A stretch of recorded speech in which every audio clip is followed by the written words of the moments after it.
Babel is lightning, and Babel could be away here. This could wrap it up. Did you ever doubt him? Do you think then you left Ajax too early then? I would say I would definitely had to stay another 2 years minimum. How was your relationship with Rafa Benitez? You know, I have to give him that. He was a very tactical genius at that time, in my opinion. But he was not a people's manager. My favourite player of all time, Steven Gerrard. What was he like to play with, to train with? For me also personally, the best player I play with. At that time, he was in his prime. Yeah, incredible. What is your view of Ten Hag? I still believe that Ten Hag is a great coach. I've seen him working, I've seen his vision, and I've seen what he has done once he has the right players. And we got knocked out on Old Trafford by decisions that influenced the game. In my frustration, you know, I lashed out on social media, you know, tweeting about him, and that got me in trouble. Before we start the episode, we would like to extend a message of thanks to our sponsors for this episode, Al-Majdiya Investment. The significant transformations and developments taking place in the kingdom have created promising opportunities for investment and ambitious, innovative entrepreneurs.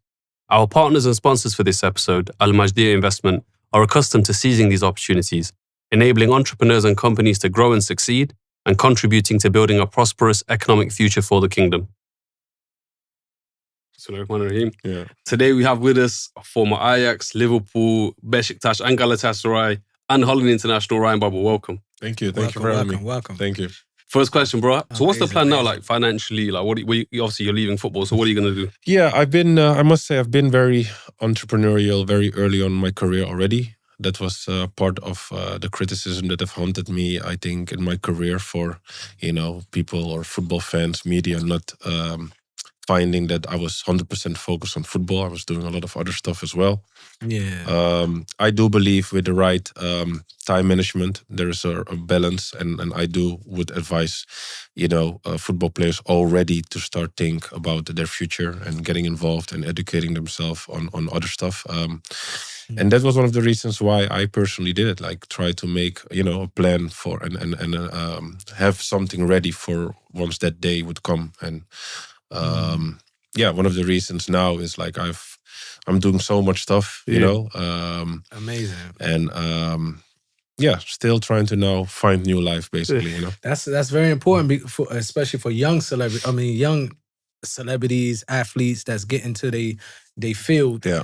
Because you sometimes when or these young celebrities or these artists or these, you know, football players, basketball players, you could sometimes think the money would never run out. Yes. Boxers, you have a lot of boxers that have Yes. hundreds of millions, and so it's very important to start investing early. Yes. You know, that's amazing, bro. But Ryan was telling me outside, so you're into what, crypto, real estate, like, so where is your portfolio and like, what are you doing? Yeah.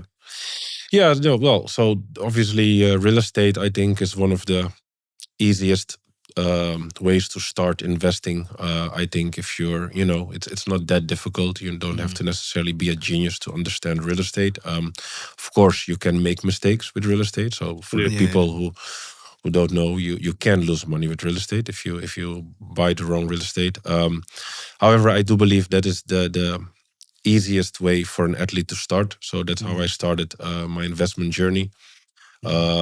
2017, crypto came on my path, started investing in Bitcoin, educating myself in Bitcoin. And then fast forward today, you know, I run a crypto community. So yeah, I do educate. I do,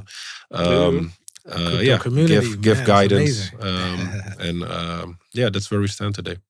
Bro, I invested in crypto in 2017. I lost a lot of money, bro. Right. You should have got in contact with him. You ain't know him then. Wish I knew the group existed back then. So how did you educate yourself, man? Was it like YouTube videos, like books? Like, Yeah, exactly. Yeah. So I feel like, you know, the internet is obviously very resourceful. Of course, yes. I feel like there's too much information. So usually what I believe is, you know, try to find gurus or mentors that you feel like the message can click quickly and stick to them. What people often do is that they listen to so many different gurus. And get confused. And you get confused, right? Yeah, so, you know, for example, with real estate investing, you know, one of the very first, let's say, mentors for me was Grant Cardone. He is very big in the US. the 10X guy, right? Yeah, right. Yeah. And his one of his messages is like, you know, get a lot of good debt so that you can scale real estate. But then if you look at or listen to another guru, he says debt is bad. So all these different advices can get you crazy. Of course, stick to one that sits well with you. And amazing. So but it's also the real estate man. You know that, right? I know a little bit. But you bought at the right time, clearly. Okay. Yeah. He knows a lot. He's very humble. But I'm telling him outside we've got to commit when him you're ready to come to Saudi, reach out. Good. I'm telling him, Good. Inshallah. Yeah. No, but I mean, it's clear. I think Middle East, for me personally, I think is the future. You see a lot of great things happening. For sure. They want to do right things. They want to attract the right companies and the best people all over the world. And they make it very lucrative. Yeah. You came early where a lot of people still are skeptical about the Middle East and things like that. So to see that you're here, that's amazing. Absolutely. Have you ever visited Saudi Arabia? I've been once. Yeah, I've been once. My first visit was to Alula. Okay. And then for the boxing and the F1. So you've been to Riyadh or Jeddah yes, as well? Okay. Yes. Next so time, very short, yeah. Okay. Yeah. Amazing. So Ryan, just going back to football, just kind of start your career. How did that happen? So how did you become a professional footballer? Like, was it kind of your parents nurturing you? Was it your own personal drive? Like, how did that come about? I always knew that I wanted to become a football player, but of course, when you're a young kid, you don't know if you're going to make it. What I noticed early on, I would say, 8, 9 years old, that I was, pretty talented. I was always the best from my age category. You could feel it at everything. But at that time, growing up in Amsterdam, you had these trials that you could do for Ajax, Amsterdam. Ajax is, the biggest team in the Netherlands. And they do these trials that you can sign up for. And that's what I did. And then I didn't make it twice. So after the second time, I was kind of discouraged. I was still, And what was your age at this time? Still, I was around 9. So every season you can start the trials once a season. So I started at 7, and then I tried at 8 again, and never went through the trial. So at age 9, I was like, you know what? Let me just play football for the fun of it. And now they discovered me. So now I got invited, right? So eventually That's the I made best it. way, bro. Yeah, I made it. I started basically joining the Ajax Academy at age 10. And then throughout the whole academy, I got offered a contract at 16, made my debut very shortly after at 17. Amazing. And that's how my career started. Yeah. So your son, Khalid. Yeah, that's why I was asking these questions, because my son Khalid recently had a tryout in Saudi, his first tryout. Okay. And he didn't make it. He didn't get accepted, but he's still going forward with it. Absolutely. He's still making videos and he's still trying. Yeah. Which I kind of like, sometimes I it's good to get, of course, you want to make the team. But I like when you don't, you get rejected early because it puts something in you if you're serious. And that's what I wanted to see with my son. I wanted to see if he was really genuine, want to play football. If he get turned away the first time, is he going to run away? So I kind of like that he got rejected the first time, so I can see him, the passion growing him, and he worked harder. Yeah. Because that's what you got to see. Like, as a former rapper, I remember we used to have something called Apollo Show, where you go and you do these raps, and if you corny, they throw, they boo you off the stage. And I remember at a young age, 11, 12, maybe I was 12, and I got booed. I went to New York, Harlem, and I got 12 years old, and they booed me off, but it put something inside of me that wanted to work harder. Yeah. You know what I mean? I'm thinking if they would accept me then, I would have been lazy. I wouldn't have really had that passion, so. That was actually a real time for hip-hop, actually, like really authentic. You had to be really skillful and talented, and I feel like time has changed a lot. Time changed, unfortunately. Mumble rap. But you see that in Khalid, though? You see him? No, he's serious, bro. Yeah? He just got to keep it up. He's very talented, but he started later because Americans, we don't really play football. Yeah. For our American viewers, soccer. Yeah. The real one is football. You know what I mean? So to see someone to do it on his own, you know what I mean? All of his friends, they all play football. So he's on it. But Ryan, that's a big issue, right? So a lot of kind of young footballers, they don't really take that step to get a professional contract. Like, what advice do you have to give to them that, that don't make it? What should they do? Well, so like you said, rejection is part of the sport. It's a tough sport. My father always used to ask me like, hey, I was 12 at that time. He was like, why do you believe you're going to be a professional football player? Like, there are so many million kids that want to become a professional player. Why are you special? And yeah, if I think about it, still until this day, I never had the answer to it. But if you look back, I made it over maybe even more talented players than me. It's not just being talented, right? It's a combination of a lot of factors, right? Discipline, mindset, knowing how to play a little bit the politics, right? Because what I noticed was at that time, you had a lot of, like, let's say, teammates at that time, 14 years of age, 13 years of age, who had a big mouth against the coach. These type of attitudes, like it's not done, you know, in sports. And and of course a little bit of luck, timing is always necessary. Cool. Absolutely. What, your personal highlights from your time at Ajax? Like, what do you look back on fondly before the kind of big move to Liverpool? Like, what do you look back on? I would always give the moment, of course, of my debut, one of the moments that I cherish. The very first time you can play your professional game in a full stadium. I was 17. Your first time? Yeah, the very first time, 17. The kid, right? The full baby. stadium. And what was the amount of people that stadium? I think it was between 40 and 50,000 people. That's big. Yeah. How did you feel? No, of course. I mean, pressure. Yeah, you have to imagine, like, throughout the years before, I was often a ball boy. So you're around the stadium throwing the balls back for the professionals. I see, yes. So you already had, kind of like, you knew what the intensity was of the stadium and the crowd. Yes, and now true. you were one of the players. So it's amazing. Especially the first few times, it's like you're dreaming. Yeah, I can imagine, bro. Yeah. Amazing. Around this time, Ryan, you also played under Marco van Basten, right? For the Netherlands national team? Yeah. So the funny was actually before I played my first game, I had him in the second team of Ajax. Okay. So he started his coaching career in the second team of Ajax. So I had some experience with him there, learned a lot, big deal. And then shortly after, he became a national team coach. Okay. So I think that was my luck for him to give me a chance. He knew who I was. He knew my potential. And then, very quickly at age 18, he called me up. So I was very young to represent the Netherlands, and he gave me my debut in 2005. How influential was he for you? Because obviously a legendary striker, right? Like, did he give you any tips? Like, how was that? He was very influential, but to be honest, for those who know him well, his way of teaching you something was very, like, petty, very petty, and if you were not made... Give us an example. Like, yeah, what you mean? He was a striker, I was a striker. Yes. And if you look at how he looked when he was young, he was very fragile, he was very thin. Yeah. He was not the fastest, but he was very intelligent, very gifted. Yeah. And in the second team, when we used to play games, and I felt like, hey, I did well, I scored a goal, and then he would be like, how you feel that you played? And I was like, well, I mean, I think I did well, I scored a goal. And then he was like, if I played yesterday with your quality, with my intelligence, but with your speed, your whatever, I would have scored 4, he said. Wow. So I was like, oh, Yeah. And then basically what he wanted to say, like, you have to, understand the chances more and the possibilities where you can benefit from, like, you still don't see it.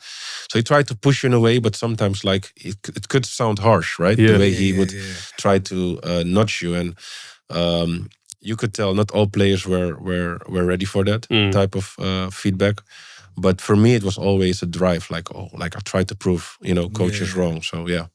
Amazing, man. We're going to talk a bit about my team now, man. So Ryan played for Liverpool, team I support. So that's still your team, or you? Of course. Because in England, they love their team to the death. Right. We got that in America. I feel like more players in America than teams, or not? Basketballs, and football. But for Liverpool, just for the transfer itself, like, how did that come about, Ryan? So, like, I have no knowledge, like, how it works, right? Does Rafa Benitez call you? Like, no. Well, so football players, they have agents. So they get approached by, let's say, another agent, right? Now, this agent often works for, I guess, the club. So the club instructed, hey, let's say, search for a left winger or striker. Find us options, right? So then the agent's going to look around. And maybe my name is one of the potentials, right? And then the club then instructs an agent, like, try to get in touch with the agent or whatever. So basically, that's how it came about in a nutshell. I was aware that they had interest. The first question is, are you interested? Yes, I was interested. And then they trying to have you then speak to the coach, to give you a kind of like a warm welcome and try to convince you, like, come. And you know how that goes. Like, you're persuading people. And how old were you when you went to Liverpool? I was 20 years of age. So, still pretty young if you think about it. If I think about it also, like, I wasn't necessarily ready to go to the Premier League yet. With a lot of ups and downs, eventually, I had a short 4-year spell. But very good memories. Well, you played for Liverpool for 4 years. 4 years, more or less, yeah. That's a long time, I would think. Yeah, it is. But it was with a lot of ups and downs. So it was not really consistent, always playtime. There had, especially in my last 2 seasons, I didn't had much playtime like that. Okay. And that eventually caused me to, be done with it and trying to leave, Yeah. Do you think then you left Ajax too early then? It feels like that's what you're saying. So do you think you, in hindsight, you should have stayed another few years, developed? I would say I would definitely had to stay another 2 years minimum. Okay. Yeah. Just because if I look at let's say the players who left Holland for a bigger league, a lot of them, you have a mix of players who leave in a similar situation like me because they got an opportunity, want to take it. But you also have a lot of players who were really like the best players in Holland. Like you could tell Holland was too easy for them. And then they arrive as a big player. Remember, for example, Luis Suarez is one of the examples that he really destroyed Holland eventually. And he was ready for a step outside. So he arrived in Liverpool as a big player. I arrived in Liverpool as a young player who still had to prove himself. So that was the difference. That makes sense because I guess 2 players that come to mind when you say that are Gravenberch, who's now at Liverpool, who was at Bayern, I think, before. And he didn't go too well for him, right? But now he's doing really well, it seems. And Ligt, he was at Juve and Bayern, it has not gone well for him. And maybe he can reinvent himself. What advice would you give to both of them, I guess? Well, I mean, look, they already chose to leave Ajax. And of course, these teams that they joined are massive. Bayern was massive. Juventus was massive. What you can see now clearly already with Gravenberch is that, he feels more comfortable under the new manager now. He's playing a handful of good games. So the first impression is good. You can tell the reactions of the fans. I already knew his quality. It's just for me that I knew sometimes players, they need some type of guidance from coaches that they feel comfortable. I'm not saying that Klopp didn't do that, but sometimes, you don't know how a player feels. And maybe he was playing in a position that wasn't 100% comfortable. He at least now has 1 year experience already the prior year, with Premier League experience. So now he knew kind of what Premier League was about. And I feel like now he's ready. Now he's ready to show. He already showed it a few games, I think, against Manchester United. We can all clearly see how comfortable he was. Should have watched that game, bro. Amazing. We destroyed him. So, and he has a big potential to still grow massively. Absolutely. What about Ligt? Because he was like a wonder kid, right? And it's not really gone that way. What advice do you have for him? I mean, mentally, luckily, he has a good head on his shoulders. So I think he eventually will find himself back. What it is overall with football players is that it's easy to say yes to Manchester United or Juventus, but it's very difficult to say no, because the reason you say no is to realize, wait a minute, the way the team plays doesn't fit my game. You understand? But and maybe it's difficult to say no because that chance might not come around again. But that's my point, right? But even though you go, it then affects the rest of your career. I see. Right? Yeah. We have it with so many examples, like... so going to the big boys can sometimes backfire, basically, in football. Yes, right? So it takes very big balls to say, not right now. I'm going first somewhere else, One of the you got to really believe in yourself. No, absolutely. And that's very difficult, right? So, Gini Wijnaldum was a great example. He went from a top team in Holland first to Newcastle to get some good Premier League experience, and then Liverpool. Liverpool, right? So Donny van de Beek went from Ajax as a superstar to Manchester United. almost zero playtime. Totally disappeared. Now he's somewhere in Spain. What would be the reason? My bad, because as Americans we know basketball. So if you're a star in college, most likely you and like if you're doing your thing and you're a good player. Like Kobe, for example. Yes. When he went straight from high school straight to he was a high school big star and then he got played because of that. But so football is different, it seemed like. Yes and no, but Kobe is, I feel like, an exceptional example. So I would maybe compare him with maybe like a Ronaldo.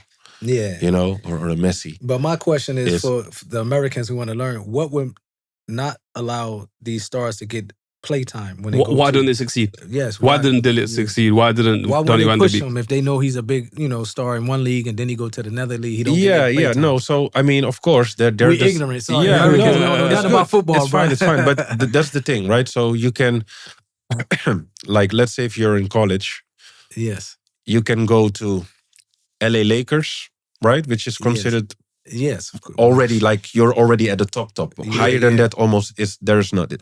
Or you choose to still go to NBA, but you choose to go for maybe a mid-table team, then become a star there first, and then go to LA Lakers. And you're ready, rather than from college straight to Lakers and then fail. Because once you get stamped as he failed or he's shit, it's difficult to come back from that. True. And that is my point. Like it's very difficult, of course, to say no to LA Lakers. Like Jesus, I can live in Los Angeles. I'm not gonna live in Cincinnati. I understand.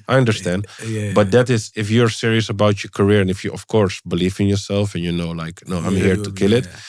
Often that in between step is maybe much better for makes sense. Makes sense. So right earlier on, you mentioned about the ups and downs at Liverpool. How was your relationship with Rafa Benitez? Now looking back, you're a bit older, obviously. Like, how would you summarize that? It was not a real relationship, and I've done many interviews, about Rafa Benitez. I have to differentiate him being a good coach tactically. And I have to give him that. He was a very tactical genius at that time, in my opinion. Learned a lot from his way of thinking, but he was not a people's manager. Steven Gerrard would say that. Fernando Torres would say that. Like he did not know how to manage players, right? And when I say manage players, like sometimes players, they need a little shoulder tap, like, hey, next time better, or I believe in you. Like he was just expecting you to deliver in what in his definition was what delivery was. And if you didn't, he was like, go aside, I will put the next one. And for me, when I came to the Premier League, the rules were totally different than the rules in Holland. And I had to learn the rules in the UK. Going for the first time to the UK, being 20 years of age, living by myself, coming from my parents' home. I never lived by myself before, learning the English culture, different play style, 4-4-2. And then he expected me to be there from day one. Whereas in Ajax, they are really working with you, telling you, talking with you about positioning and whatever. And there I was like, kind of like by myself. And then the ups and downs were very difficult, Many times I tried to go in his office and get some type of explanation, and you could tell he was frustrated that me coming into his office. Oh, he didn't like it. He didn't like it, So he was very short answered. Work hard. Patient with his players. So I didn't know what it meant. He was just like work hard. Like, what does it mean, work hard? Every player has a different personality, and at that time I just didn't know yet, and that caused me eventually to have a lot of ups and downs with Liverpool in career, and it had effect on my career after. Did he give you any specific? Because he seems like an intense coach. Like, did he give you specific tactical advice or information? Not specific, but it was general advice that what he expected from that position. Okay. However, it was, of course, sometimes in my experience, I felt like he expected different things from me than other players who would play that position. At that time, I was sometimes competing with Yoshi Benayoun. And Yoshi Benayoun's playstyle was way different than mine, right? He was not as fast. He was more in the ball, the feet, and in between the lines. And he was very skillful. And Benitez expected more of me just making runs. Like, just run. But in Ajax, you learned to understand when to run and when not to run. Sometimes you have to be in the feet. Sometimes you have to be in between the lines. And it almost seemed that I was not allowed to do that. So he expected me to run. And if I didn't run, then I got substituted. Or he felt like, you don't do what I'm telling you to do. And I'm like, you know what I mean? So it was very difficult. It was very difficult at that time, understanding as a 20-year-old, like how to please the manager at that time. Yeah. And that was one of the struggles that I had with. Oh man, what can you do? I think, like you said, a man manager would have probably been more your preferred style, right? Yeah, I mean, the managers of today who give younger players more of the time. You know, like if I look at a lot of these young guys at these top teams at Premier League, whether it's in Arsenal and whether it's in Manchester and even Liverpool, like. I'm so surprised how much time they get to actually become the player that they need to be. You know, time to change. Yeah, like in my time after a season, they would send you on loan real quick, or they would sell you real quick. And now, you know, like players can fuck up 1, 2, 3 seasons, and the 4th season finally. They have more patience somehow. You know, it's definitely a different time. Definitely. I wanted to ask you about a couple of players. So my favorite player of all time, Steven Gerrard. Like, what was he like to play with, to train with? Like, how was that? For me, also personally, the best player I play with. Yeah. At that time, he was in his prime, you know. So he was 27, 28, 29. Incredible, you know, inspiration. Didn't necessarily talk much, but he talked at the right times. At that time, we also had Jamie Carragher, who was more of the talker. So he was the second captain. But Steven Gerrard, just by working and this going... This name's not familiar. He in Saudi? Yeah. He's the manager of a team called Etifah. You follow football a little bit. I'm learning, bro. Yeah. Super legend. Yeah, so he was my teammate at that time in Liverpool. Yeah, he was the captain. And but yeah, he was incredible. What was he like kind of just to train with and to be around? Like, you say he didn't talk much, but, you know, did he give any guidance, or was that not his style at all? Not necessarily guidance, but he was showing you. So you would actually, like, you know how leaders are, they just move and then you'd be like, I'm going to follow him. Yeah. And one of the simple examples I can give, like, every football player sometimes, you know, wakes up, you know, with the on the wrong side of the bed, kind of like moody, and feels like, today I don't feel like training. Yeah. You know, and I had a lot of those during that time. If you don't play, you know, it affects your mood, of course. And then on the training session, I was like, you know, I'm going to do the least maybe. And then I would just see him running and going crazy. And just by looking at him, I was like, if he does it and he always plays, like, I should be the least do it. So amazing. He would change my mood. And then I would just also show that, hey, I'm going to do that too. You know, so it was not him be like, come on. But he would just naturally do it. He lead by example. Yeah, absolutely. That was one of his... I seen recently a story of Kobe. It reminded me of what you just mentioned. They were saying that there were some players, I believe, for I don't know which, it might have been the Olympics. It was a lot of different players the Olympics, actually, the American team. And they went, the All-Star weekend. And they went out to go, they were saying they went out to go partying. Oh, yeah. They come back to the hotel. I don't know if you heard the story. They come back to the hotel. I've heard it. And Kobe is up 5 a.m. or 4 a.m. going to the gym. Yeah. Because he was like, I don't want to go party with you guys. And they looking at it like, what's wrong with this guy? Yeah. But because he was steadfast in that, by the end of the week, everybody was on a page of Kobe. They always waking up 4 a.m. going to the gym because they saw him putting that work, and he was a leader. He led by example. Exactly. Yeah. You know what I mean? Exactly. So that's that story remind me of that. No, that's amazing, man. Yeah. You mentioned Jamie Carragher as well. I think he's massively underrated. Like, in his time, he's one of the best defenders in Europe, right? And he plays himself down too. Yeah. How was he, like, in training and to be around? So, like, Jamie Carragher was like, what you notice when people try to judge a good player is only like what he really does with the ball. But I feel like a good player also is all-rounded in terms of, like, if he can see and read the game. Yeah. You know, and one of, in my opinion, like, definitely he was a very good leader, good defender. But Jamie, if you, like, let's say, he knew his weaknesses. So he knew 1-against-1, you know, he would maybe not be necessarily the best, you know, right? You could dribble him if you want, and he was maybe not the fastest. So by him understanding that, he would make sure that he would almost never be in a 1-against-1. So he would talk and go and lead to make sure that defense stays intact, so that then he can be great. Yeah. You know, like sometimes defenders don't talk much and then they get exposed 1-against-1 and then they lose the 1-against-1 and everyone's going to look at them. But it's already the mistakes that the teammates made beforehand to walk out position. So Jamie was very, very vocal, constantly, 90 minutes, put everyone down through corners, free kicks. And that was one of his great strengths, like really lead the team and make sure that he then could stand out. In training, he was the same?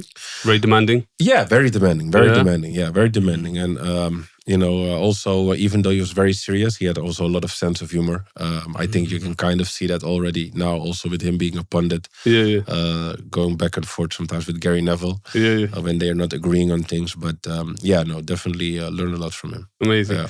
Fernando Torres is another guy, Liverpool fans of that era, everybody was a big fan of his, right? It seemed like after kind of 2.5 seasons, he kind of tailed off. Like, what happened there? Like, did you see that? I mean, I'm sure injuries played a part, but did you see specifically like what led to that kind of decline?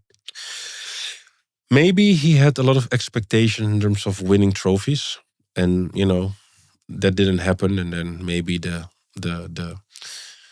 ambition and the hungriness maybe start to fade because he gave the club so much, and then eventually the move from him to Chelsea, I guess, was one of the probably aspirations behind it, to think I'm going to Chelsea and win trophies, and he did. Yeah, but of course, in terms of his individual game in Chelsea was massively different than, of course, Liverpool, right? And I think the main difference was when he went to Chelsea, he had to deal with a lot of superstars, and in Liverpool, he was the superstar. And I don't know if he would maybe turn it back and to stay in Liverpool, but Liverpool definitely appreciated him, the fans, and they would carry him. He was amazing. Yeah, 2-3 years, amazing. Absolutely. Yeah. You just said something as well. Like, why didn't we win trophies? Because that team, Alonso, Mascherano, Carragher, Arbeloa was quality, like Gerrard, Torres. Why didn't that team win trophies? So that is one of the things that my criticism is towards, let's say, managers, right? And managers nowadays, they do it much better, in my opinion. I feel like at that time, Benitez especially, they were counting too much on one certain 11. So you were losing the rest of the players, like myself, and the players who were not playing as much. So he would not give players much attention. Then as soon as there was an injury, all of a sudden you're important to him. I know, we see through that. So we're not going to maybe naturally give as much to the coach if we don't feel we are part of the team. Appreciate it. Yeah. But if you look at how Jurgen Klopp did it, everyone felt important. Even, the players on the bench. Once they came on, they went 100%. And that is what makes a good coach a coach, that he is able to not just make 11 players important, but the whole squad. And it's a long season. So Torres had ups and downs through even his best seasons. Gerrard maybe was struggling, not always was able to, and that, I feel like at the end, gave us the short end of the stick, like not making it. Bear in mind, we were also competing with a Manchester United at that time with Cristiano Ronaldo, Rooney, Tevez. Amazing, this was also legendary Manchester United. So it was not easy. It was Let me ask you a definitely. question, because this is something I'm always curious about for football players. Growing up, did you have a favorite team? Yeah. Like, he's Liverpool, and they diehard Liverpool. Yeah. Like, they don't switch up. Yeah. So, did you play against your favorite team? How did you face something like that? I grew up in Amsterdam, so my grew up was, of course, first the team that I eventually made my first professional game was Ajax. And they didn't play in the league. They didn't play with the same league of Liverpool, Manchester. No, they play in Holland. Dutch. It's in Holland, Yes. And then throughout that, I started to grow love for Arsenal, because a lot of Dutch players went for Arsenal. Companies, guys. This is what I mean. So Arsenal's UK. Yes. So playing on the Liverpool, Arsenal, how did you react playing against Arsenal? Well, like that's So that was one of the, of course, it was like for me it was, even though I was never an Arsenal player or whatever, but from the inside it was special to play against Arsenal. That's probably like how Kobe felt when he played against Michael Jordan. Okay. That was his idol. Yeah, I keep bringing it back to basketball because that's what you know. That's your reference. And this is for American viewers can understand. Yeah. We're going on a journey with Mutah, man. So that's why we're doing all these football guests, football managers and owners. Yeah. Before it was soccer, now it's football. Now I get mad when I hear Americans call it soccer. Exactly. Good. Educate them. Yeah. What, Ryan, looking back at your time at Liverpool, what would you say your personal highlights were? I'd imagine the Arsenal game is definitely one of them because I remember that game. Yeah, vividly. one of those. Yeah. I mean, look, highlights are not always necessarily that meant that you won the game or you scored necessarily. And of course, often I would say, I had a few special goals that I made throughout my career in Liverpool. But, highlights often were also just you coming on and making the difference. I had often I remember I was at one point labeled as a super sub, because every time when I came on, I was changing the game for the team. So feeling that recognition, even though you were not at that time necessarily a starter, but your teammates happy with you, these were really highlights for me, right? The fans were happy with you, and eventually the coach, So I didn't always score coming on, but I do felt the recognition hey, because of me, the game changed, and therefore eventually we won the game. Yeah. So these for me, these for me were definitely most of the highlights. Amazing, wow. Yeah. So something I wanted to ask you, I mentioned it to you outside as well. So recently, Mike Dean, he went on Simon Jordan's podcast and he spoke about Anthony Taylor, the referee. He didn't send him to the VAR monitor because he wanted to protect him. And you famously put the Howard Webb in a Man United shirt image on Twitter back in the day. So I wanted to ask you, do you think referees back then, I don't want to say corrupt's a strong word, but do you think they were influenced back then? Do you think there was something at play?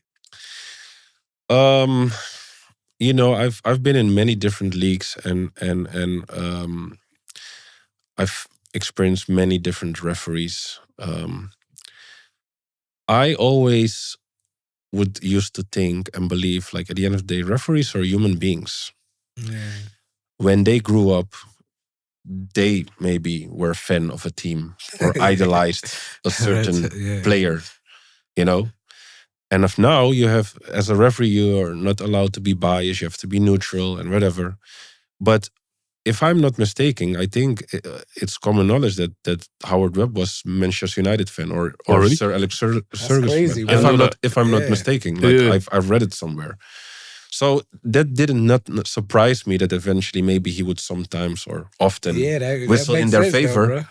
I don't know, But again, just judging on that particular game, it was an FA Cup game, and we got knocked out on Old Trafford by decisions that influenced the game from Howard Webb, and that gave basically just the game to Manchester United. And in my frustration, I lashed out on social media, tweeting about him, and that got me in trouble. So, Ryan, who did it? You did the Photoshop yourself? No. So, that time Instagram didn't exist yet. It was Twitter. You was angry with the referee. Yeah, So Twitter was the number one platform at that time, and everyone was on Twitter. And I was one of the very first football players who was on Twitter. So I was very active on Twitter. Yeah. 2011, 2010, something like this? I think it was 11. Yeah. It was 11,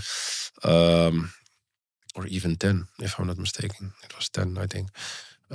Anyway, after that, we left the stadium because it was in Old Trafford. On our way back to Liverpool in the bus, I start tweeting, and at that time they called Howard Webb the best referee in the Premier League. So I was like, they call him the best referee, don't make me laugh. I started tweeting, and then you have all your mentions, fans can retweet or whatever, right? Yeah.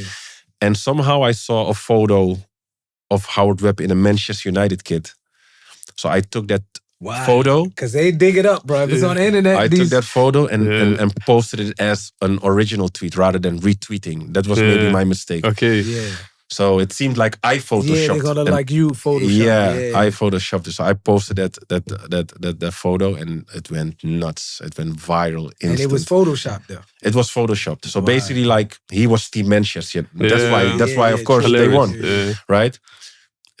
CNN, Sky. Well, they say all publicity is good publicity. Crazy. We're still talking about it 14 years later. Yeah, it's crazy. And what was the punishment? What did they do? So imagine this. Also, one of very the nice FIFA, whatever. What is it? Premier League? It'll be the Premier League, so it'll be the FA Association. Yeah. So at that time, now you do, but at that time you didn't had all these disciplinary rules in contracts. Now, if a player signs a contract, your contract automatically says, if you do this, on social media, or you speak or you talk a certain way, you embarrass the team, you get fined or disciplinary. That time you didn't have that. Wow. Because of me, they made that law. They made that a law now. Man, I remember. So whoever get fined should give you a percentage. Bro, it's crazy. So I was fined. Crazy. I was fined £10,000. Was wow. Of course, a very expensive tweet. But I remember going to the FA there, like they had like a little courtroom and you had these people from the FA and I had to sit there.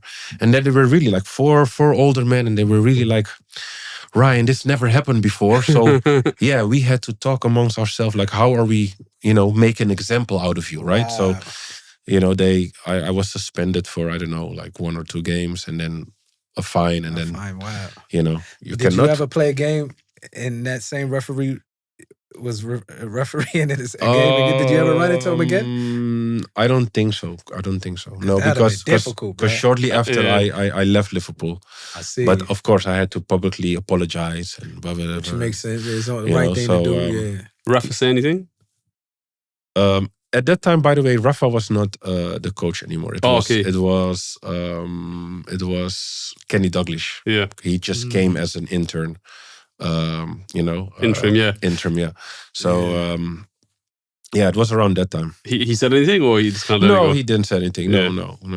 Probably agreed. Wow. Yeah, Just moving away from Liverpool and Ryan. So you moved to a few years later to Besiktas, and you also played for Galatasaray. How was that experience? Because from the outside, Turkish football looks like amazing, intense. Yeah. Fans are very passionate. Like, how was that experience? Yeah, Turkish football is incredible. Really enjoyed it. I ended up staying 10 years in Turkey. But yeah, played for 2 giant teams. Very fortunate. 2 big rival teams, obviously. So, fans from Besiktas didn't like. Eventually, I came out, to play for Galatasaray. But I was very fortunate to play for those teams. I made, great impact for Turkish football at that time. And yeah, the fans are something else. English fans are, of course, very passionate. But the passion that Turkish fans have is another, more so, yeah? It's another level. Wow. Yeah. So that I was going to ask you, so the derby, so between Liverpool and Man United, let's say, for example, would you say that's more intense or Istanbul derby? No, the Istanbul derby, like Galatasaray, Fenerbahce or Galatasaray, Besiktas is way more intense. Like these people are really intense. You've been to Istanbul, like you see, the football is mad. It's huge over there. Yes. Wow. Yeah. Interesting, man. Yeah. Moving on to more the kind of psychological, mental aspects of football, like what kind of mental preparation did you do throughout your career, like before games, in training? Like obviously there's a lot of physical stuff, but is there any mental thing, meditation, I don't know, yoga, anything? No. And I must say that, of course, had changed over the time a lot. When I was young, I'm just, you think you're going to just start playing football and then eventually you want to try and figure out like, hey, why did you not feel as nice today? And, or why did you play good today? So you're trying to remember like, what did you do prior days? Maybe sleeping early, maybe eating better.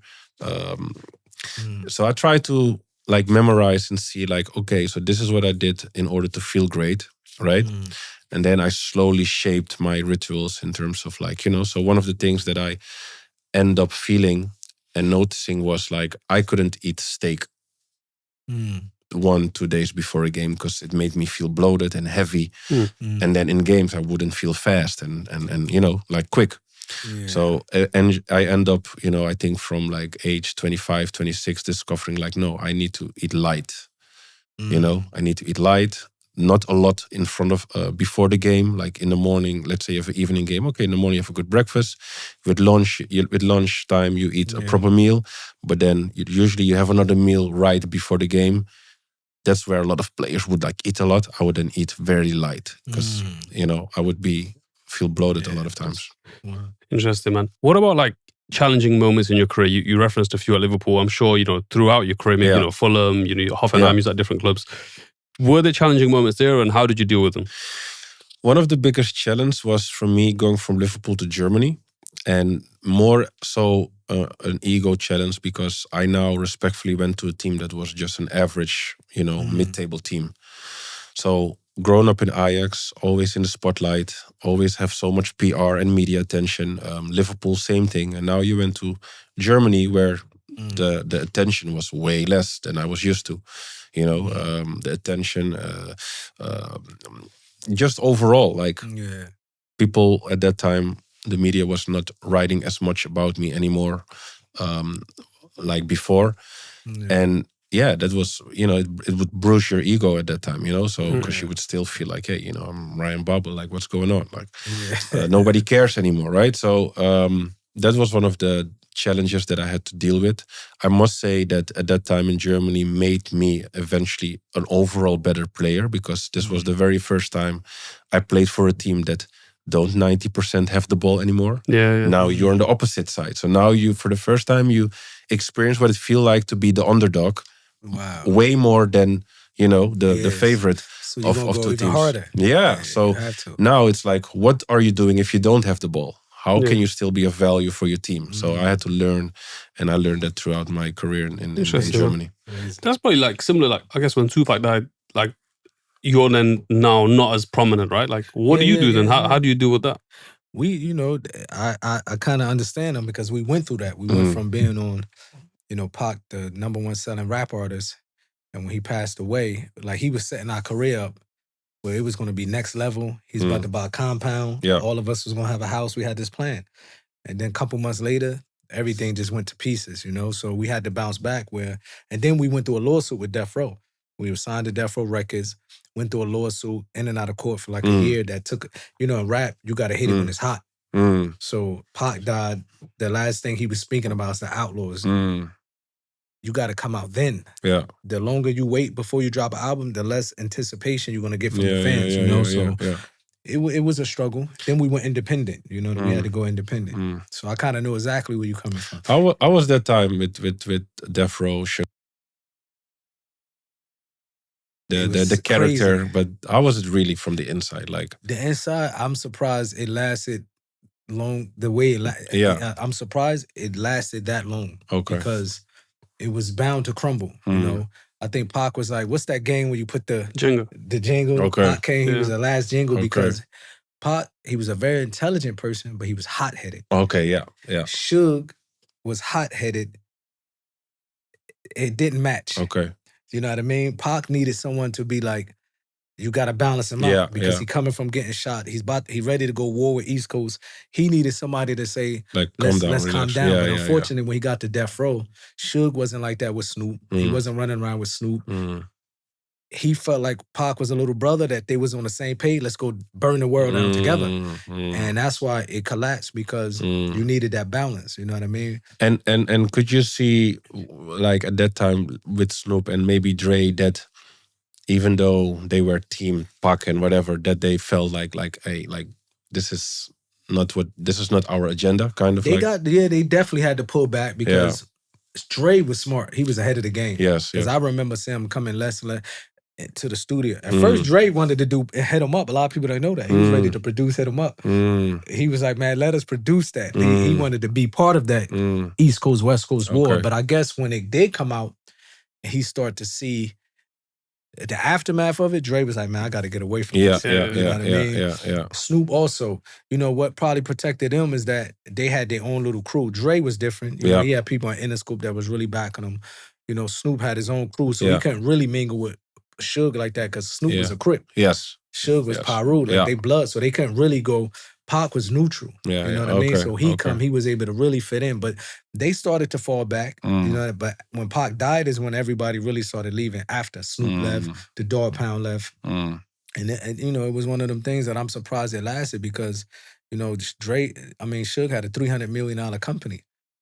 $400 million company. In the 90s. At that time. But still in the studio, you got pit bulls over here. You got people getting beat up over here. Yeah. Like so it was crazy. You know what I mean? Eventually, it was not run corporate. Wasn't run corporate. And one thing about that, in any industry, nobody gonna continue to back that mindset. You know what I mean? Absolutely. That's why they say he got to go. Yeah. You know, they say he got to go. Yeah, crazy man. Piece of history, man. That I remember growing up. You know, like legendary times. Absolutely. Yeah. And you know, even Pac was on.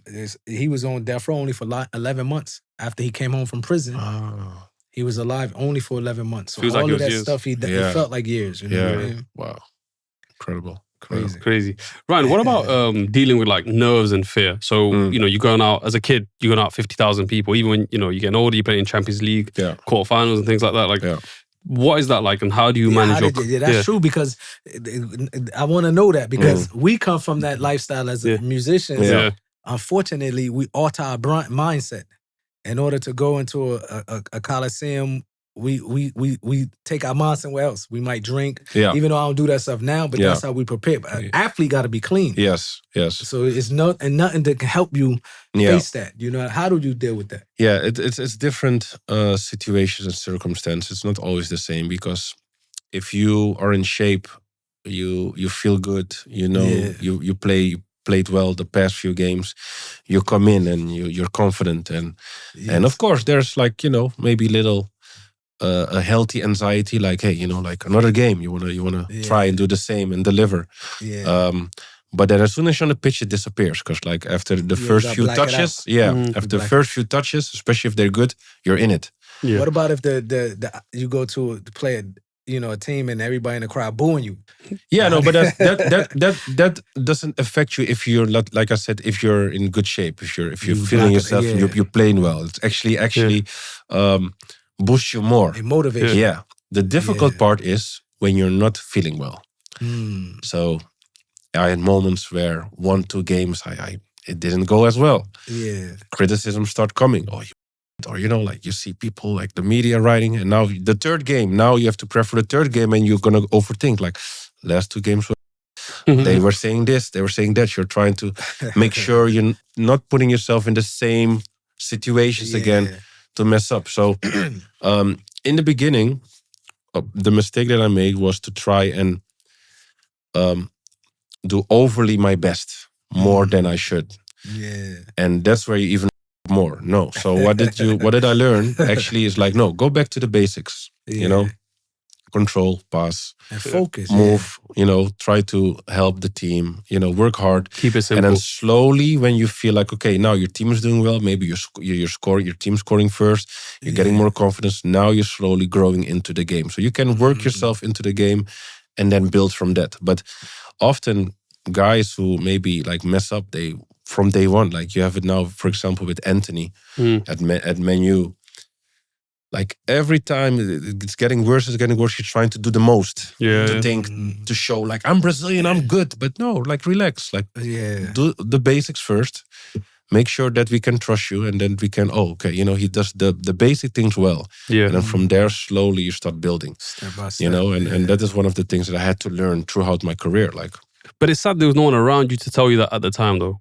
No, because every like player deals with it differently, you know? Like every player deals with it differently. And like coaches also don't necessarily always have the right answer. This is just my experience. And some players, sometimes you think that they would feel the same. And then when you talk about it, be like, I don't care about it, criticism. I don't give a fuck. Like, you know, it is what it is. I played bad today. Next game, I forget about it. I'm like, you shit. Gotta like, black it out. You gotta black it out. You know, what I mean? Some players are mentally maybe more stronger. You know, I was often an overthinker. So I needed like, after a bad game, if I had the whole week of preparation, the whole week for me was terrible. You know, so I had training, but I was like, fuck, man. And then the next game came. I played a good game, then the next week would be good, you know? So that was just me naturally, you know? Yeah. So just moving on to kind of Saudi, you know, obviously the focus of the show is about the development of Saudi Vision 2030. What do you think the league needs to do to go to the next level? So we see like, even this window, Cancelo came, Ivan Toney's now there as well. So, you know, Ronaldo's there, loads of big players. But what can they do to really grow the game and make it something that's appealing to people all over the world to watch? I think... you know, I know and I understand that, look, it is what it is, right? Like, when you talk about football, naturally you're not going to say like, oh, Saudi and Middle East and or Asia or whatever. Like you would believe European, more European football. This is what it is. This is where it's at now. So to come and be part of that history of decades and centuries of European great football, Champions League and all the things. Like we know that a Saudi team probably never going to play Champions League. We have to accept it. That's unfortunately the reality. How come is Champions League only? Champions League Europe? is because it's like basically the champions of all the major leagues that they give a chance to come together, right? Yes. And of course, over the years, over the decades, they have changed it and add maybe like Cyprus here or whatever, like South America players. No. Like so just European. middle. European. Exactly right. Okay. But other countries that before maybe would never had a chance to qualify for, they made it a little bit easier now for them also. They tweaked it a little. Yeah, So, but for Saudi, I think they have to maybe just try and create more football events. Right, more things for fans to understand, to entertain. Yeah. I know they had to maybe start aggressively, so they started aggressively with Ronaldo and trying to get really appealing names. So they got the attention now. How do you keep it? Because if you remember well, China tried it as well at one point. They folded in a few months of years. And then at one point, like it collapsed, and then now, Nothing. So. The question is like, what happens if Ronaldo's retired from Saudi League? Will people still look at the Saudi League because Ronaldo's very influential? We clearly see that. Yeah. So I think they have to try and build, some Saudi some players solid from the ground foundations that at least they can maintain some type of growth, right? Yeah. So if they are attracting European football players, like don't all of a sudden stop. Like continue with it and try to be consistent with it. And then from there, try to add more things that it will eventually be appealing for football fans to eventually just continue watching Saudi league overall. Saudi football? I don't watch it necessarily like full 90 minutes because also, to be honest, it's very difficult to find Saudi League games. That's what someone when you live in Europe. It's hard to find it in Europe. And some European fan, who told us this? Fabrizio said. Because, living in Saudi for 14 years, I was surprised to see like Europeans just walking around with Saudi Al Hilal jersey, Nasser jersey. So you're starting to see they are getting that outside attention and people starting to pay attention with. I seen a European say, he was a British guy saying his favorite team is Al Hilal. Like they starting to choose Saudi team. But I think the advice you said is important. You got to build from the ground up. You know what I mean? And it's a very like gray area in terms of like what you said with the jerseys. It's most now, of course, I've seen Saudi jerseys now also in Europe, but it's because of Ronaldo and because of Neymar, right? Before, and you never saw them. True. So football fans either are just fans of the team, or they're just fans of the player, and as soon as the player goes, then we're not fan of them anymore. So forget the jersey. Now it's the new jersey. So I see. How can you sustain and keep those fans attracted locked to the in? club? I believe they got a plan. One thing about Saudi, exactly, I right? believe they're definitely going to make it happen because that is one of the things that people thought it was similar to China, just throwing money. But they really have a plan, exactly. I think if they stick to it, it will work. Because they have the World Cup in 2034, so I think so. There's Vision 2030, but I think the World Cup, For the first time, I think in history, if I'm not mistaken, a Saudi player got signed to a European league. Check you out, bro. You researching? What's his name? Saud Abdelhamid, I think his name is. He plays for Roma. So I think that is maybe something also that could help to try and have more Saudi players try and succeed. Because. What you notice in Europe, once they do well, let's say Champions League game, then the commentator be like, oh, Saudi player, and he came from Al Ahly, then they produce talent. So now it's like, oh, okay. That's the next level. You understand? That's how they need also invest in youth and whatever, like try to produce talent, get them over, to Europe and try to succeed there as well. Like let them represent, the country Saudi as well. That's actually, so my view is that I think a big investment in academies and coaching, because we don't need to discuss the numbers, but Neymar, Ronaldo, they're on huge money. Yeah. But if you can invest like a portion of that into high quality data analysis, scouts, coaches, and really build the academies, I think that that's what's going to push Saudi football. Absolutely. Yeah. That's true. What about investing? So, we discussed previously about you're an investor. What Saudi's doing now is they're privatizing a lot of the clubs. So you can basically invest and buy a piece or the whole football club. Would you be interested in something like that going forward? Absolutely. It's something that I actually already have been thinking about for a very long time. Like I never see something common that ex-football player is all of a sudden an owner of a team. Like you have a few somewhere, like they are part of it. Gary Neville and Southwood. Yeah, but then even then it's not as endorsed, right? Yeah. Like why don't we have finally let's say someone in a position like how Abramovich was, like the face of Chelsea. Like an old football player, and you'd be like, oh, and I believe like often, let's say Manchester United is I think a great example, like great club with great history, right? But right now, for however long, fans are frustrated with their results. Often the managers the first they blame. So at one point you had all the good managers and they're still failing. Now you have to scratch your head, like how come you're still failing? We had Mourinho, we had all these Louis van Gaal. Like come on, we had good coaches. Why is Man United still failing? If you talk about management, you not just talk about coaches. You talk about people in the board, people who make decisions, people who pull the triggers. Maybe they're not the right people are in position there, right? Yeah. So now they have to scratch their head and really dive in. Like we have to really reconstruct, get everyone out and put new people in position. I believe if you have ex-players in all the right positions, you keep, eventually football. You got to bring this knowledge to Saudi, man. Because now, so they're raising money for 6 clubs. So Al Khaloud is one of them. So we're going to interview some of the management there.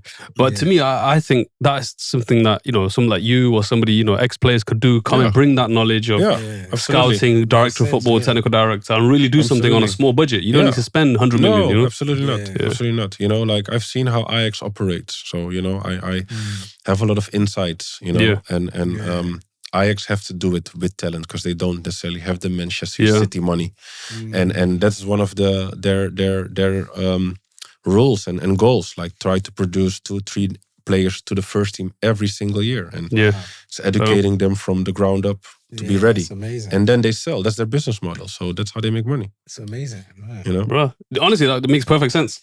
Yeah, it makes sense because you play the game. The players, they know the game. They know, You got that in basketball. You get a lot of NBA players, coaches, or buying the league, buying the team. And Steve Kerr and these guys, if any Saudi league is interested in try to make that happen, being serious, No, they raise it. So there's six. I believe it's 6 clubs. They're actually raising money, so you can invest in them. So I'm gonna send it to you afterwards. I'll WhatsApp it to you. But you can do that. It might be your chance. You gotta get in early, bro. Get in early. You're good. Right, a few more topics and then we'll close off, man. I appreciate your time. So I wanted to talk about Liverpool today. So Arne Slot, fellow Dutchman. They not doing well, Liverpool. No, but you got that wrong.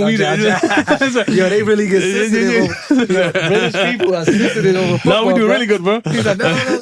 I'm joking with you, bro. So he's a Dutchman, right? He just took over, and there was some skepticism, right? Because I didn't know much about him, but did you know about him before, and how do you think he's doing? Yeah, no, he did very well. He made a great name for himself in Holland with Feyenoord, played some great football, made him champion. Also, European football with Feyenoord, he did well. But the skepticism often came, like if you analyze Dutch coaches when they go abroad, they always want to bring only Dutch players in, right? And usually they're Dutch players from Holland who don't have the experience from, let's say, Premier League. So often they need time and then it fills. Yeah. Or they come in with their whole Dutch staff who also don't have experience, right? Yeah. So it takes time for them then to get to know the league, to get to know, whatever. I think, of course, one of the great decisions is that you have assistants who are already there, who know the players, who know the club, players who already have the experience. And in this case, he is very fortunate to have, someone like Virgil van Dijk, who already been in Liverpool a long time. And as you saw, he hasn't brought any Dutch players in. surprisingly. So it's good. I think, like he said, the squad overall is good enough, but naturally, every season you try and hope as fan that they're gonna add more quality. But he probably saw the preseason and was like, "Listen, this is a really good squad. With my ability, he probably believes he can, So you rate him highly? You think he's going to be a success? I think long term he can definitely be a success. Yeah, long term. Let's see. First season. I don't think we should have too high of expectations yet. Things go well now, but let's see how he deals with when things maybe not go so well. And it can happen. A football season is long. Charlotte's going to go well though. Yeah. Wanted to ask you about another fellow Dutchman. Manchester United, we want them to beat Liverpool. Nah, we don't, bro. We just destroyed them. You didn't see the game? So a few more questions and then we'll wrap up, Ryan. Just a couple on Man United. So EriK Ten Hag, I think you played under him, right? Yes. So I think you was on loan at Ajax and I think he was a coach, right? So one thing that's commonly said is that United have no kind of style of play and, what are they doing? But what is your view of Ten Hag? Does he have a distinct style of play? Will he be successful at Man United? What do you think? It's it's also this debate because he had, of course, now over the past window, he spent some money. I still believe that Ten Hag is a great coach. I've seen him working. I've seen his vision, and I've seen what he has done once he has the right players. I still believe he not necessarily has the right squad to execute how he want to play. He spent like 700 million euros. Yes, but again, crazy, 700 million because that's the market now. That's the norm now. That is unfortunately the market now. Like it didn't need to be, like, in my opinion, a lot of these guys that are great players or good players who are now worth, like, respectfully, when they bought Sancho for 100 something, like, he's talented, but it's the market. Yeah. I wouldn't. He wouldn't be like. But you think Ten Hag still can be successful? No, I don't know if he can still be successful. No. Yeah. But if you would give Ten Hag, let's say, I don't know. I don't want to talk about money, but let's say he could replace players in terms of the way he wanted. Because often a player is good when his plan comes to how you say that? To vision, like it comes to life. Yeah. And they would say, if a shit manager, if it doesn't work. It's that simple. He came to Manchester United, and then I already knew, like, the moment he came, I already knew from day one, De Gea is going to get a kick. Because he doesn't play with the... Yes, he's not good with the feet. He wants a good keeper with the feet. Ronaldo's good with the feet, but of course, unfortunately, he fucks up with the way he concedes his goals. Who, Ronaldo? No, the goalkeeper. The keeper.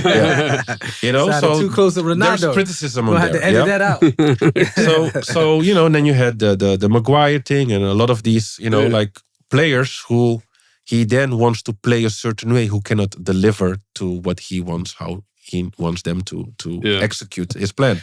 So they mess up. Yeah.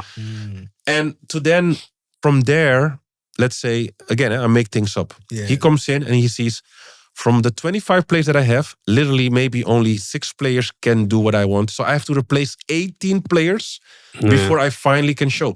Takes years. Wow. Selling, buying, and then also, complicated. And then also maybe he wants to buy the right players. Yeah. But the board doesn't want to support. So then he has to go for a plan B or plan C. So yes, he maybe bought players and he spent it, but maybe they were naturally not necessarily his first choice. Yeah. Why does Manchester United not have a top striker still? Yeah. Because the first choice that he don't want to play for United, so he has to buy plan B or plan C or even plan E. But Ryan, so like it's shit. I know. It's what it is. But to just always directly point, fingers at a coach. We can also say, look, Arteta, the first few years was terrible. Yeah. They remained with him. They trusted his vision. Now we say, we see it. But it took, how many years it took before Arteta finally probably 3-4 years, It took a few years. So do you think, just objectively, obviously, not Liverpool kind of hat on, do you think he can still or will still be successful at Man United? I don't think, at one point you looked at all the things. Eventually, like he needs luck. That's the only thing that can save him. I mean, we call it dua. Yeah. Because his margin of time is completely gone. Yeah, Wow. Gone. It's gone. Yeah. So he needs luck. He needs to win. Things need to eventually play out the way he wants. That people be like, oh, now we can play good football. We see that he actually play good football, but it's difficult. Because you see, right, like what people are saying now is that Arne had 3 games. Look how we're playing. Yes. This guy's had 2 years. Yes. They still suck. Yes. Yes. But you see, like again, it's. I don't want to say it's luck for Arne Slot, but it's one of those things. It's like if the coin is on the right side of for you and it helps you win 9, then of course you look at. But you see, even Arne Slot still, hey, I'm not satisfied yet. There's still a lot of improvement to be made, because he knows, like, I know you guys are now, but there's going to be a time when it's not all rosy and stuff. Cool. I have a few quick fire questions and we're done, right? Thank you, man. We took so much of your time. I appreciate you, bro. No, sure, the patience you waited. Yeah. I really appreciate you, bro. Football idols growing up, who were the main guys? I would start with Patrick Kluivert, Thierry Henry, Kaká, and of course, you talk about the likes of Marco van Basten. You talk about Clarence Seedorf, Edgar Davids, a lot of these old timers. The vintage players that you talk about Pavel Nedved, Luis Figo, Rivaldo. A lot of these look up to these guys. Yeah. Best. I think you've already answered this, but best player you played with? Yeah, Steven Gerrard. Best player you played against? I would say it's weird. I played against many great defenders, and even sometimes I had the most terrible games against unknown defenders who were just constantly giving me a hard time. But for podcast's sake, also the ones that are maybe recognizable, I would say Maicon, the Brazilian Maicon, who was in Inter Milan in his prime. I had a hard time with him. Yeah. Best team that you played against? Best team that I played against. Can't say Arsenal. No. I think Barcelona that time with Neymar, Suarez, with MSN. Yeah. It's a good team. Yeah, that was crazy. Which manager had the most influence on you? Dutch manager Henk ten Kaat. I had him at Ajax. Yeah. Okay. So he was the assistant coach from Frank Rijkaard at the time when they gave Messi their debut. So he was at that time in Barcelona. He was also assistant coach in Chelsea at one point from what's his coach name? Everton Grant. Yeah. So he was assistant coach there, and he was eventually also Ajax coach. So why was he so influential? Like, what did he do for you? He was just the way he was talking to me. He made me believe. Me, made me get the belief in myself. Like, I was not allowed, for example, like when I had the ball 1-against-1, I was not allowed to play the ball back. Or he's like, no. He's like, next time if you don't go 1-against-1, he's like, I'll stop you. I was like, coaches would be like, keep it simple, don't lose the ball. He wanted me to go. Wow. Amazing. Give you that confidence. He would really be like, you have to go. Like, no other choice. Highest point in football in terms of a personal highlight, what was the peak for you? My debut. For Ajax? Yeah, my debut. Yeah, my first Amazing. game. Yeah. And the last question, what is next for you? Like, what do you see the next few years having in store for you? I don't know next few years, but I mean, like one day you would definitely see me being some type of like club owner in football. Yeah? Dope. Inshallah. Together, bro. Inshallah. Inshallah. Yeah. We got to own the club, bro. Yeah. Inshallah in Saudi, man. Definitely be involved in companies that have and change, the world maybe, for a good cause. I just want to do good for the world in terms of to give an example real quick. Like, I don't believe in wiring money to a charity, because they say, we're gonna give it to the poor and blah blah blah, but I don't know. Yeah. I don't know. So do it yourself. If I want to impact, I want to do it myself. And you know, so that's why I'm waiting. And to actually have influence like that, you know, you need to be resourceful. So I'm still working. I saw you're way more cerebral than I thought. So before you came, because you were late, we were talking about like bricks and the economy and all these different things, and now you're talking about like investing and helping people and these things. So I mean, is this the norm for footballers? Like, have I been judging them as too shallow all this time? Or I mean, it's not the norm, but you have a few intelligent there. But most of them, or a lot of them, once they retire, they just want to disappear and focus on family and be like, you know, like think about just their family. It's just so much that have to deal with, and you need to want it, to be able to deal with it. And I feel like there's more to me than just Ryan Babel. You gotta feel it like this comes from being natural. Well, it's to want to help the people, to want to give back. You know what I mean? It's nice to hear. Is there anything any like charities or any kind of causes in particular that you care about? Is it like the environment, like you said, I think, or there are a lot of different charities that when I see, I feel connected the urge to help, but I cannot. You know, but you can do it yourself. But I cannot do it myself yet. The way how I want to do it. You understand? And I also know, you know, like if you help just one person, you help someone, and I understand that. But somehow I'm just very impatient. Like I just want to be more. May Allah aid you. I want to scale more. Yeah, may Allah aid you, allow you to do this. You know, to. But as he said, what would be the cause you would be interested in starting with? If you, let's say you start your own charity in the future, what would be the first thing that you try to do on the ground?